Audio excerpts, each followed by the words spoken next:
Bonjour à tous, c'est Chocolobert. Aujourd'hui, j'ai décidé de vous parler de l'importance de tenir un carnet d'entraînement ou des carnets d'entraînement. Ce genre de carnet d'entraînement. Il y a beaucoup de clubs qui n'ont pas les moyens financiers d'investir dans un préparateur physique pour entraîner au mieux leurs joueurs, ce que je comprends totalement et que je respecte. Et pas tout le monde a les moyens d'investir de ses poches pour un préparateur physique. Donc la meilleure chose qui vous reste à faire est de noter tous vos entraînements dans des carnets. Pourquoi je vous invite à faire ça? C'est que tout simplement, j'ai remarqué quelque chose. Quand tu commences à t'entraîner pour ton sport ou pour la musculation, les premiers mois, tu es super motivé parce que tu progresses vite et que tu vois tout de suite du changement. Par exemple, si on prend l'exercice comme le développé couché, tu peux facilement passer de 40 kg à 60, voire même 80 kg en quelques mois seulement. Et le fait de voir cette grosse évolution te permet de pouvoir toujours pousser un peu plus fort à chaque fois. Mais là arrive le moment où tu commences à stagner, où ta progression commence à monter lentement. Par exemple, tu es passé de 40 kg à 80 kg en, par exemple, 3 mois, mais pour passer de 80 kg à 90 kg, il te faut 6 mois, et ainsi de suite. Et je te promets que si tu n'as pas le mental d'Herbert, ça va être super dur de continuer. Et le plus dur dans tout ça, c'est quand tu as franchi les paliers que tu t'étais fixé dans ta tête. Je vais vous donner quelques exemples qui se sont passés avec moi. Quand j'ai commencé la musculation, j'avais toujours pour but de faire des squats à 200 kg, faire du développé couché à 150 kg et faire du deadlift à 230 kg. Et une fois que j'avais atteint les paliers que je m'étais fixé dans la tête, certaines de mes progressions ont stagné, même pour certaines ont régressé. Pourquoi? Parce que tout simplement, je m'étais satisfait de mes propres résultats. J'avais, on peut dire, réussi ce que j'avais toujours voulu entreprendre dans la musculation. Et malheureusement, c'est un point négatif de penser comme ça. Une fois que tu as atteint tes objectifs dans n'importe quel domaine qui soit, il faudra toujours trouver la force d'aller plus haut. Allez plus haut, allez plus haut.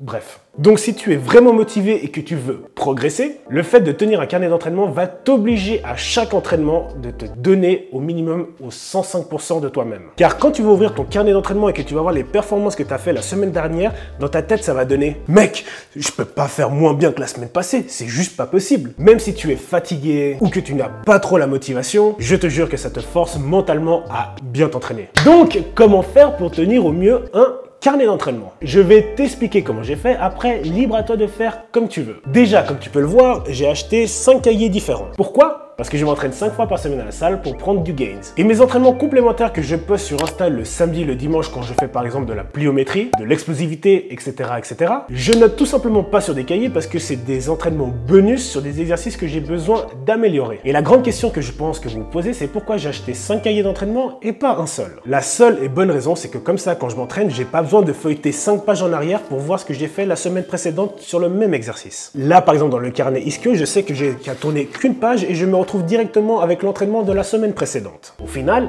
c'est un truc de branlo. Comme tu peux le voir, je suis passé par plusieurs styles de cahiers différents. Des tout petits, un grand et finalement des moyens. Et pour moi, le format de cahier que je préfère, c'est celui-ci, celui que je suis actuellement en train d'utiliser. Tout ce que je note dans mon cahier est noté au plus simple possible pour éviter de trop écrire pendant mon entraînement. Plus c'est simple, mieux c'est. Et surtout si tu t'entraînes en mode Herbert à l'entraînement et que tu vois les petites étoiles, t'as pas envie de te faire chier à marquer des trucs compliqués. Mes entraînements sont répartis de la sorte. Le lundi, deltoïde mollet. Le mardi, quadriceps triceps. Le mercredi, dos mollet. Le jeudi, ischio biceps. Et le vendredi, pectoraux, abdominaux et mollets. Oui, je sais, je fais les mollets 3 fois par semaine et ça se voit pas, mais je m'en bats les couilles. Hashtag petit mollet. Je vais vous expliquer comment je marque dans mes cahiers, comme ça pourra vous donner des idées par la suite. En premier, je note à chaque fois la date et le lieu. C'est important, comme ça quand vous aurez des enfants qui iront à la musculation, tu pourras leur dire, regarde, en 2018, je soulevais 250 kg au développé couché. Et en même temps, je marque le lieu car je m'entraîne dans une chaîne de fitness et je ne suis jamais chaque jour dans la même salle de fitness. Et aussi, comme les machines ne sont pas pareilles dans chaque centre, ça me permet de pouvoir visualiser par rapport à un entraînement où j'ai effectué dans la même salle. Je note aussi le nombre de semaines de ma prise de gains. Là, je suis actuellement à ma 4e semaine. Ma prise de masse se déroule en général entre septembre et mars. Pourquoi? Parce que c'est tout simplement la période juste avant le début de ma saison de football américain. Et pendant ma saison de football américain, je note absolument rien dans mes carnets d'entraînement, tout simplement parce qu'avec les blessures, les matchs et les coups que je reçois, il m'est quasiment impossible de pouvoir progresser correctement. Le but pendant la saison, c'est plutôt de garder un rythme d'entraînement linéaire pour pas se blesser, sans chercher à augmenter mes performances. Je vais vous montrer comment je marque pour un entraînement de type deltoïde. Pour cet exemple, on va prendre que les 2 premiers exercices, le push press strict et les élévations latérales. Surtout, ne faites pas attention attention à l'écriture ni à l'orthographe, tout simplement parce que j'écris entre mes séries et la moitié du temps je suis éclaté, je suis en train de mourir.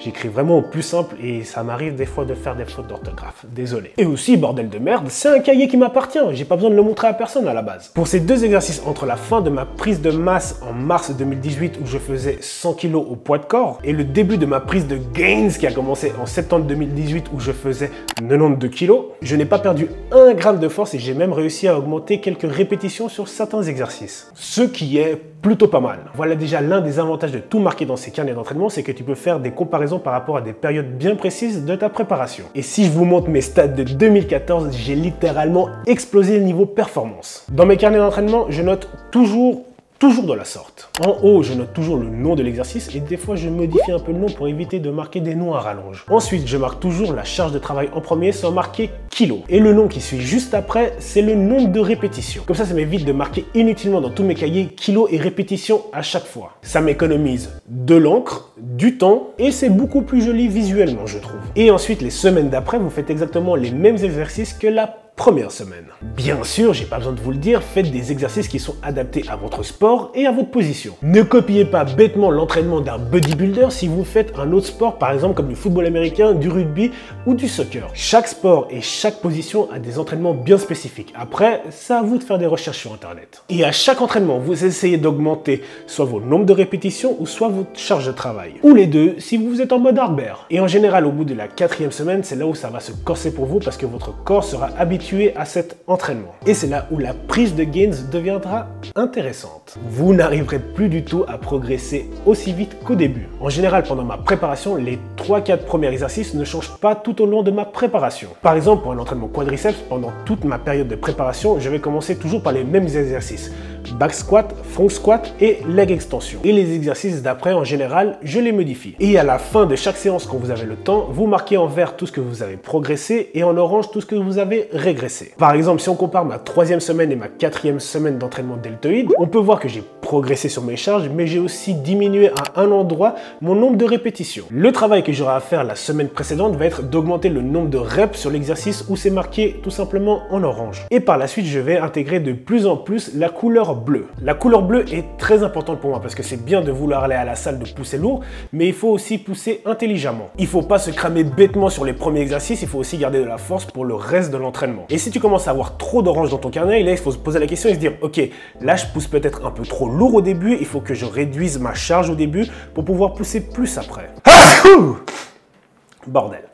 Donc je note dans mon carnet en bleu quand je réduis volontairement ma charge de travail environ de 10% ou par exemple si je réduis le nombre de répétitions de 1 à 3 répétitions par rapport à la semaine précédente. Comme sur la photo juste à côté, comme vous pouvez le voir, j'ai réduit au push press strict à 60 kg de 1 répétition pour pouvoir pousser beaucoup plus par la suite. Et à chaque fois que je vais m'entraîner, j'étudie mon cahier pour voir où est-ce que je suis le plus performant ou où est-ce que je suis le moins performant. Vous pouvez aussi noter dans le cahier, comme je le faisais l'année dernière, des mémos techniques simples pour savoir pourquoi vous avez par exemple poussé plus ou pourquoi vous avez poussé moins. Est-ce que vous étiez malade? Est-ce que vous avez bien dormi? Est-ce que vous étiez fatigué? Etc. etc. Ce petit mémo technique pourra vous aider à comprendre pourquoi vous avez fait de meilleures perfs ou de moins bonnes perfs. Et je vous promets que si vous tenez un cahier d'entraînement, vous allez vouloir vous donner à chaque fois au meilleur de vous-même. Après aussi, faites attention à votre qualité du mouvement. Il ne faut pas que vous bâcliez votre entraînement tout simplement pour pouvoir marquer des performances meilleures. Et aussi pensez à faire des semaines de déload où vous allez beaucoup moins charger sur la barre parce que votre corps ne va pas pouvoir assumer tout le long de votre préparation une charge de travail à 105%. Ce genre de cahier, vous pouvez l'appliquer vraiment pour tout, pour du sprint, pour de la musculation, pour de l'entraînement à la maison, etc., etc. Le fait de tout noter dans un carnet va avoir un impact psychologique sur vos performances physiques. Vous allez vous sentir obligé de vous surpasser à chaque entraînement parce que vous allez devoir rendre des comptes à votre carnet et à vous-même. Vous n'irez plus à la salle de la même façon. Vous n'allez plus dire « ouais, aujourd'hui je vais faire les jambes ». Non, aujourd'hui je vais faire les jambes, je vais devoir noter dans mon carnet et j'ai pas envie de voir du putain d'orange dans ce carnet. Et peut-être que grâce à cette technique, vous allez devenir un peu plus bear que le jour précédent. Donc voilà, c'est ma manière de procéder, c'est pas la solution ultime, hein. Il y a plein de façons de fonctionner. Moi personnellement, c'est la façon que j'ai remarqué qui me fonctionne sur moi depuis maintenant 4 ans. Et c'est aussi grâce à cette technique que je vois mes performances augmenter. Donc voilà poto, si t'as kiffé la vidéo, n'oublie pas de lâcher un gros développé du pouce bleu en bas. Tu peux aussi partager cette vidéo avec tous tes potes bears. Tu peux aussi t'abonner à cette tête de con qui se trouve juste là. Et comme d'habitude, on se revoit bientôt.